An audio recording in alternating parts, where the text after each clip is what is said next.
Hello everyone, welcome back. So ఇది వచ్చి మే 10th Akshaya Tritiya mini blog. So morning అమ్మమ్మ అయితే దండం పెట్టేసుకున్నారు. ఆ తర్వాత మాకు బ్రేక్ఫాస్ట్కి వచ్చేసి అమ్మమ్మ అయితే గ్రీన్ దోశ అయితే చేస్తున్నారు. చాలా హెల్దీ బ్రేక్ఫాస్ట్ అనమాట. ప్రోటీన్స్, వైటమిన్స్ చాలా ఉంటాయి ఇందులో. నాకు వచ్చి green dosa tomato sauce combination అయితే చాలా ఇష్టం, కానీ ఇక్కడ టొమాటో సాస్ అవైలబుల్గా లేదు కాబట్టి నేనైతే ఆనియన్ దోశ తిన్నాను. So today's healthy breakfast green dosa. లంచ్కి వచ్చేసి మా అమ్మమ్మ అయితే టొమాటో కర్రీ, అరటికాయ ఫ్రై, రసం అయితే చేశారు. ఇక్కడైతే మా అమ్మమ్మ నాకు తినిపిస్తున్నారు.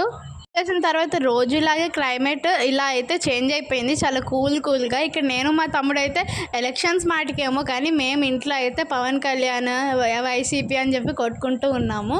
ఇక్కడైతే మా అమ్మమ్మ అయితే చిమ్మిడి చేస్తున్నారు. ఇక్కడ చాలా బ్యూటిఫుల్ వ్యూ ఉందని చెప్పి మేము టెర్రస్ పైకి ఎక్కాము.